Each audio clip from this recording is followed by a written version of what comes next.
Hello my dear students. Gayatri Vidya Mandir उच्च माध्यमिक विद्यालय सांचौर जिला जालौर के हमारी ऑनलाइन क्लासेस में आप सभी का एक बार फिर से स्वागत है। प्रिय विद्यार्थियों, आज हम कक्षा 8 की विषय गणित प्रश्नावली 15.1 के सवाल नंबर 6 और 7 को हल करना सीखेंगे।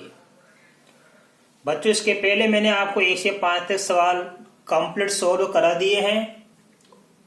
अब देखो, आज सवाल नंबर 6 आप अपनी बुक से मिलान करना। मैंने ये सवाल लिखा अपनी ये नोटबुक में, आप अपनी बुक से मिलान करना। इसमें लिखा है, एक डाकिया किसी नगर के पास ही स्थित एक उपनगर में एक व्यापारी को पार्सल पहुंचाने के लिए साइकिल पर जाता है। अब आपने देखा होगा अपने आसपास से डाकिया साइकिल से डाक पहुंचाता घर, एक घर से दूसरे घर तक, ठीक है। तो एक डाकिया क्या हो रहा है, किसी नगर के पास ही स्थित एक उपनगर में एक व्यापारी को पार्सल पहुंचाने के लिए साइकिल पर जाता है। विभिन्न समयों पर नगर से उसकी दूरियां निम्न आलेख द्वारा दर्शाई गई है। तो बच्चों देखो, ये मैंने आलेख बना रखा आपकी बुक में से, आप जरा इसका ध्यान देना। ये बना रखा मैंने आलेख, ठीक है, ये आलेख बना रखा है। अब इस आलेख का अपन अध्ययन करेंगे बच्चों, ध्यान पूर्वक समझना, जिससे आपका सवाल जरा जल्दी समझ में आ जाएगा। तो आप अच्छी तरह समझना। इसमें लिखा देखो, प्रातः 8 बजे यहीं पे था डाकिया, ठीक है। अब इस आलेख का पहले अध्ययन करो। यह हमारा कहलाता है बच्चों यहाँ पे वाई एक्स, और वाई एक्स पर क्या दिखाई गई, दूरी किलोमीटर में दिखाई गई है। ये वाई एक्स पर क्या दिखाई गई है, दूरी। डाकिया जितनी दूर जाके वो अपनी डाक देने जा रहा है वो दूरी को दिखाया गया है। यह हमारा क्या एक्स अक्ष, और इस एक्स अक्ष पर क्या दिखाया गया है, एक्स अक्ष पर बच्चों समय को दिखाया गया है। समय को एक्स अक्ष पर दिखाया गया है और दूरी को वाई एक्स पर दिखाया गया है। अब देखो, इधर हम पहले दूरी का अध्ययन करेंगे वाई एक्स पर। यहां से लेके देखो बच्चों, ये एक बॉक्स है। एक बॉक्स का मतलब देखो, ध्यान देना, यहाँ पे ये 2 है, 2 किलोमीटर। फिर यहां से लेके एक बॉक्स और है, तो ये 2 और 2 4 हो गया। फिर यहां से लेके एक बॉक्स है, तो ये 6 किलोमीटर हो गया। फिर यहां से लेके एक बॉक्स है, ये 8 किलोमीटर। ऐसे फिर एक बॉक्स, ये 10, ये 12, ये 14। तो आप जरा ध्यान पूर्वक समझना बच्चों। इसका मतलब है कि वाई अक्ष पर जो हमारी ये दूरी है, इसका पैमाना क्या माना गया है कि यहाँ पे ये एक बॉक्स बराबर कितने हैं, 2 किलोमीटर के बराबर है। यहाँ पे एक बॉक्स किसके बराबर है बच्चों, 2 किलोमीटर के बराबर है। इधर देखो आप, यहाँ पे ये प्रातः 8 बजे है, ये प्रातः 9 बजे है। तो यहाँ के बीच कितने बॉक्स हैं, यहाँ से लेके एक बॉक्स, 2 बॉक्स, 3 बॉक्स, 4 बॉक्स। इसका मतलब हुआ कि यहाँ से लेके इधर चलेंगे समय, तो यहाँ से लेके 8 से लेके 9 बजे 1 घंटा हो गया। अर्थात यहाँ पे 4 बॉक्स का मतलब 1 घंटा दिखाया गया है। फिर देखो 9 के बाद देखो, यहाँ पे ये 1 बॉक्स, 2 बॉक्स, 3 बॉक्स, ये 4 बॉक्स। तो यहाँ से लेके ये फिर 1 घंटा हो गया, ये 10 बज गई। फिर यहाँ से 1, 2, 3, ये 4 बॉक्स हो गया, मतलब फिर 1 घंटा लग गया, तो ये 11 बज गई। फिर यहाँ देखो आप बच्चों, 11 के बाद देखो 1 बॉक्स, 2 बॉक्स, 3 बॉक्स, 4 बॉक्स। इसका मतलब ये 4 बॉक्स हो गया, फिर 1 घंटा लग गया। तो आपके समझ में आ गया बच्चों कि इस आलेख में कि डाकिये द्वारा तय की गई दूरी को यहाँ पे किलोमीटर में ये वाई अक्ष पर दिखाया गया है दूरी को, और समय को यहाँ पे एक्स अक्ष पर दिखाया गया है, राइट। अब प्रातः 8 बजे तो डाकिया क्या था, शुरू में था यहाँ शून्य, दूरी भी शून्य, समय भी शून्य। अब 8 बजे के बाद देखो, यहाँ पे इधर चलेंगे एक तरफ, तो ये कितना बज गया, यहाँ पे ध्यान देना हमारे पास है बच्चों, ध्यान देना कि ये 9 बज गया, ठीक है। अब 9 बजे डाकिया कहाँ था कि ये बच्चों ध्यान देना, ये हमारे पास 10 किलोमीटर पे था, और 10 बजे हो गया कितने, 16 किलोमीटर पे। तो यहां से फिर देखो, ये यहां से यहाँ आया, यानी कहने का मतलब यहाँ पे इस डाकिये ने आराम कर लिया। देखो 10 बजे कितना है यहाँ पे, 16 किलोमीटर। और देखो यहाँ पे ये लाइन सी सीध मिलाओ आप यहाँ पे, ये एक रे दो बॉक्स मतलब 30 मिनट। तो 10 बजे से 10:30 तक उसने क्या किया, वो बिल्कुल नहीं चला। 10 बजे से 10 बजे भी कितना था, 16 किलोमीटर पे था। और यहाँ से लेके 10:30 है, ये 11 के और 10 के बीच 10:30, 10:30 बजे भी कितनी दूरी पर था वो, 16 किलोमीटर की दूरी पर। अर्थात तो 10 बजे से लेके 10:30 तक उसने विश्राम किया, वो बिल्कुल नहीं चला। फिर इसके बाद देखो यहाँ पे ये हमारे पास में आ गया 11 बजे, कितना 11 बजे पे आ गया वो, यहाँ पे हमारे पास 19 किलोमीटर। अब हमें क्या करना बच्चों, देखो ध्यान देना, इन प्रश्नों के उत्तर देने हमको क्या देना, इन प्रश्नों के उत्तर देने। देखो हमारे पास पहला प्रश्न क्या लिखा हुआ है, इसमें लिखा है पहला प्रश्न, एक्स अक्ष पर समय दर्शाने के लिए क्या पैमाना प्रयोग किया गया। तो एक्स अक्ष पर हमको पैमाना देखना बच्चों, जो भी मैंने आपको बताया था, देखो ध्यान पूरा समझना आप। अब एक्स अक्ष का पैमाना मैं आपको दिखाऊंगा, अच्छी तरह समझना आप। ये हमारा एक्स अक्ष है बच्चों, देखो ये रहा, ये हमारा एक्स अक्ष है, 1 2 3 4। तो एक्स अक्ष पे क्या हो गया कि ये 4 बॉक्स का मतलब 1 घंटा दिखाया गया है, ठीक है।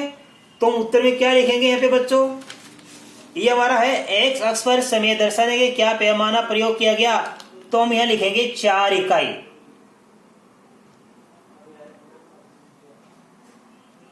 4 इकाई बराबर 1 घंटा, ठीक है।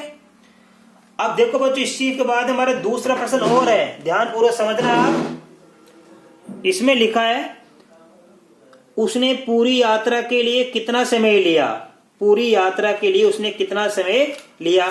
तो देखो हम इसका अध्ययन करेंगे। अब पूरी यात्रा कहां से कहां तक हमारे पास में, देखो ये रही पूरी यात्रा यहां तक, ठीक है। ये पूरी यात्रा यहां से देखो पहले स्टार्ट किया, यहां पे आया, फिर यहां से यहां गया, फिर यहाँ पे इसने विश्राम किया, ये विश्राम, फिर यहाँ से यहाँ गया। तो उसने पूरी यात्रा की है। अब पूरी यात्रा करने के लिए उसने कितना समय लिया, देखो यहाँ से मिलाऊंगा सीध में, इधर आ जाओ आप, ये लो, ठीक है। अब आप ध्यान देना, पूरी यात्रा के लिए उसने 11 बज गई, तो कितना समय लिया उसने, यहां से लेके 1 घंटा, 2 घंटा, 3 घंटा। आई बात समझ में। अब देखिए बच्चों इसका क्वेश्चन नंबर बी, उसने पूरी यात्रा के लिए कितना समय लिया। तो देखो पूरी यात्रा के लिए हम समय बताएंगे आपको, देखो ध्यान से। पूरी यात्रा यहां से चलकर पहले यहाँ आया, फिर यहाँ पे आया, फिर यहाँ, फिर यहाँ, फिर यहाँ। तो ये पूरी यात्रा देखो यहाँ पे कितनी किलोमीटर है, 22 किलोमीटर। और इधर इस यहां से मैं सीधे नीचे आऊंगा, देखो यहाँ पे तो ये 11 है और ये 12, 11 के 12 के बीच में कितना बन जाएगा, पे 11:30, 11:30। तो कितना घंटा हो गया उसको, देखो यहां से लेके ये 1 घंटा, 2 घंटा, 3 घंटा और ये आधा घंटा, ये तो 3 घंटे 30 मिनट हो गया। उसको पूरी यात्रा में कितना समय लग गया बच्चों, उसको 3 घंटे 30 मिनट का समय लग गया। पूरी यात्रा के लिए 3 सही 1/2 घंटे, इट मीन्स 3.5 घंटे लग गए। अब इसके बाद देखो बच्चों अगला सवाल हमारे पास में, व्यापारी के स्थान की नगर से दूरी कितनी है। अब व्यापारी के स्थान की नगर से दूरी कितनी है, वो दूरी हमको देखनी है बच्चों, ठीक है। आप देखो बच्चों, उसने यहां से वो रवाना हुआ, ठीक है, व्यापारी यहां था, यहां से चलता चलता पहले यहां आया 10 किलोमीटर, फिर यहां पे आ गया वो, फिर यहाँ उसने आधा घंटा ये आराम किया, फिर यहाँ से यहाँ आ गया। तो यहाँ व्यापारी यहाँ से चलकर 0 से लेकर यहाँ तक आ गया। अब ये दूरी देखेंगे, तो दूरी के लिए हम इधर देखेंगे, इधर वाई एक्स पर ये बराबर क्या लिखा, 22। अर्थात तो व्यापारी के स्थान से नगर की दूरी कितनी है, 22 किलोमीटर है बच्चों। ये भी आपके समझ में आ गया। तो मैं लिख सकता हूं व्यापारी के स्थान की नगर से दूरी कितनी है, 22 किलोमीटर। ये इसका आंसर आएगा, ठीक है। अगला सवाल है, क्या डाकिया रास्ते में कहीं रुका, तो विवरण दीजिए। अब देखो बच्चों, आपको अच्छी तरह समझ में आएगा कि डाकिया कहीं रुका या नहीं रुका। देखो बच्चों, यहाँ पे ये 10 बजे, ठीक है, ये 10 बजे डाकिया कहाँ था, 16 किलोमीटर की दूरी पर। और ये हमारा कितना, 10:30, 10:30 पे देखो ये दूरी कितनी है, वही 16 किलोमीटर। तो यहाँ भी 16 किलोमीटर है और ये भी कितनी है, 16 किलोमीटर है। इस कारण उसने यहाँ पे क्या किया, उसने यहाँ पे रेस्ट किया, अर्थात उसने आराम किया। कितना घंटा? ये 10 बजे से लेके 10:30 तक उसने आराम किया। 10 बजे भी 16 किलोमीटर पे था और 10:30 बजे भी वो 16 किलोमीटर की दूरी पर ही था। इसका मतलब उसने क्या किया कि डाके ने क्या किया, वो कहीं पे रुका था। तो इसका उत्तर लिखेंगे कि हाँ। क्या डाके रास्ते में कहीं रुका? तो लिखेंगे हाँ। विवरण दीजिए, तो लिखेंगे 10 बजे से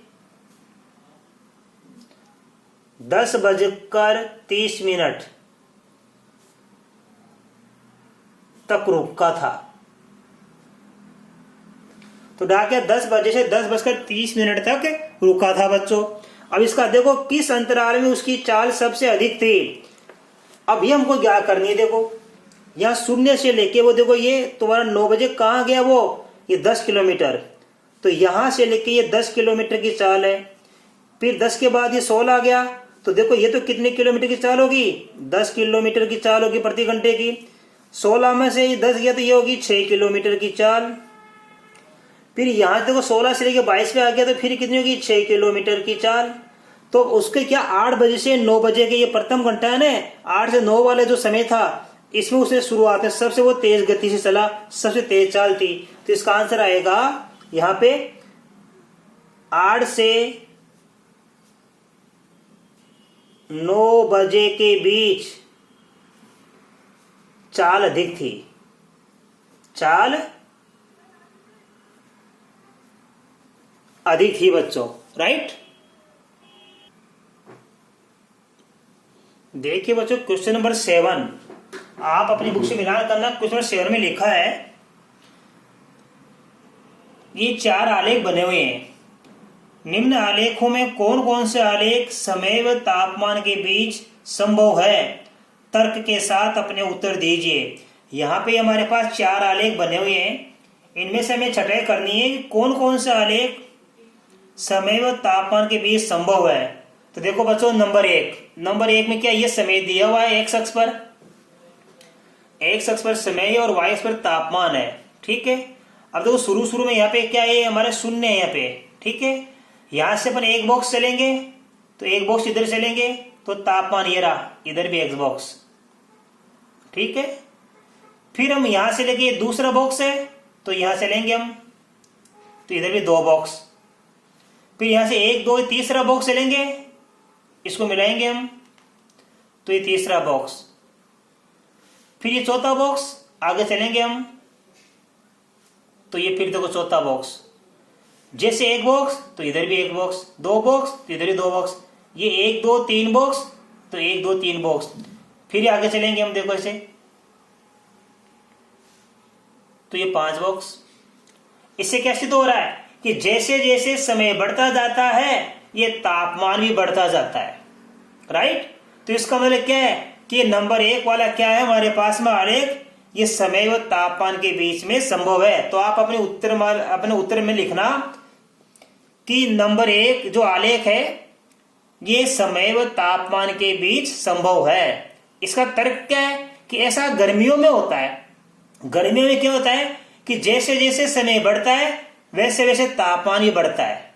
ये आप याद करना, इसे लिखना पड़ेगा आपको। अब दूसरा देखो यहाँ पे कि यहाँ पे हमारे पास क्या, ये हमारा ये देखो तापमान है। यहाँ पे ये तीर ऊपर जा रहा था, तापमान बढ़ रहा था, ये तीर नीचे आ रहा है, तापमान घट रहा है। तो इसका मतलब क्या हुआ कि ये भी हमारे पास देखो यहाँ पे क्या है कि ये बॉक्स है यहाँ पे, ठीक है। अब जैसे हमारे ये बॉक्स है तो यहाँ पे देखो ये हमारे पास देखो ये तापमान, ठीक है। यहाँ पे क्या है, ये एक बॉक्स तापमान ज्यादा है, दूसरा बॉक्स तापमान कम हो गया, तीसरा बॉक्स तापमान फिर कम हो गया, चौथा बॉक्स तापमान फिर कम हो गया, 5वां बॉक्स तापमान फिर कम हो गया, 6ठा बॉक्स तापमान फिर कम हो गया। अर्थात जैसे जैसे समय बढ़ता है ये तापमान कम होता जाता है। तो ये भी क्या, दूसरा आलेख भी हमारा तापमान और समय के बीच संभव है बच्चों। तो आप लिखना आलेख 2 भी तापमान और समय के बीच में संभव है। और क्या हो रहा है कि जैसे जैसे समय बढ़ता जाता है तापमान घटता जाता है। ऐसा कब होता है? सर्दियों में। तो लिखना ऐसा सर्दियों में होता है। अब यहां देखो ये हमारा ये समय है, यहाँ पे कोई भी समय हो सकता है। ये तापमान पहले क्या था, कम, फिर ज्यादा, फिर ज्यादा, फिर ज्यादा, फिर ज्यादा। अर्थात समय तो यहाँ स्थिर है, नहीं तापमान बढ़ता जाता है, तो ऐसा असंभव है। ऐसा क्या है? असंभव। यहाँ पे क्या बच्चों देखो हमारे पास में ध्यान देना कि यहाँ पे हमारे पास में देखो ये तापमान, ये समय है, यहाँ तापमान ये रहा, फिर समय बढ़ गया, तापमान ये रहा, फिर समय बढ़ गया, तापमान ये रहा, ये समय बढ़ गया, तापमान ये रहा, समय बढ़ गया। तो यहाँ पे तो क्या हमारा समय स्थिर था और तापमान बढ़ रहा था, तो असंभव हो गया।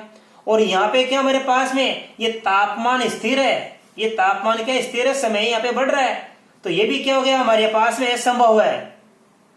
अर्थात रेखिक आलेख कब बनता है कि जब समय बढ़ता है तो तापमान भी बढ़ना चाहिए, अथवा समय बढ़ता है तो तापमान घटना चाहिए, दोनों मान में क्या परिवर्तन होना चाहिए। यहाँ पे क्या समय हमारा स्थिर है, तापमान बढ़ रहा है, तो असंभव। और यहाँ पे हमारे पास क्या है, समय बढ़ रहा है लेकिन तापमान स्थिर है, तो ये भी असंभव है। अर्थात हमारा आलेख नंबर 1 और आलेख नंबर 2 क्या है कि तापमान और समय के बीच में संभव है। तो बच्चों आज हमारे इसके साथ ये प्रश्नावली 15.1 कंप्लीट मैंने आपको सोल्व करा दी है। धन्यवाद।